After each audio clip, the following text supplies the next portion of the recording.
Oke, Assalamualaikum. Halo Sobat Pembelajar, bertemu lagi sama saya Laili Fuji Widiawati. Hari ini saya kedatangan tamu nih, yaitu Vita Elisia STMSC PhD. Hari ini kita akan membahas topik terkait pembiayaan pembangunan, spesifik lagi adalah instrumen pembiayaan pembangunan. Oke. Bu Vita, kalau kita membahas sumber pembiayaan pembangunan biasanya itu dari pemerintah maupun non-pemerintah, ataupun kita mengenalnya konvensional maupun non-konvensional. Bisa jelaskan lebih lanjut nggak?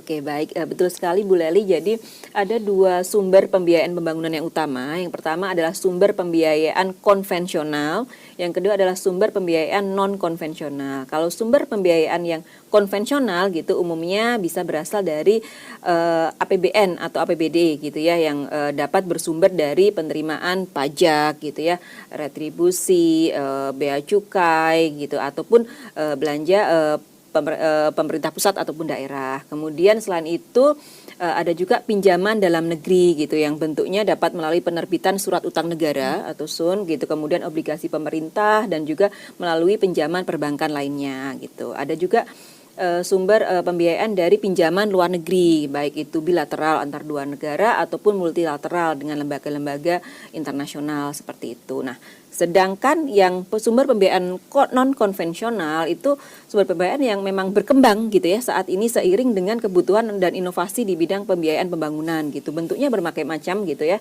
Yang paling populer adalah kerjasama pemerintah dan badan usaha atau KPBU gitu. Atau mungkin teman-teman pembelajar pernah mendengar istilah Public Private Partnership atau PPP, di mana ada kerjasama antara pemerintah dan swasta terutama dalam membiayai proyek-proyek infrastruktur seperti itu. Selain itu untuk konvensional ada juga melalui sukuk negara, ada juga CSR, Corporate Social Responsibility, kemudian ada bentuk filantropi atau dana sosial keagamaan itu juga termasuk ya, termasuk zakat dan lain-lain gitu ya.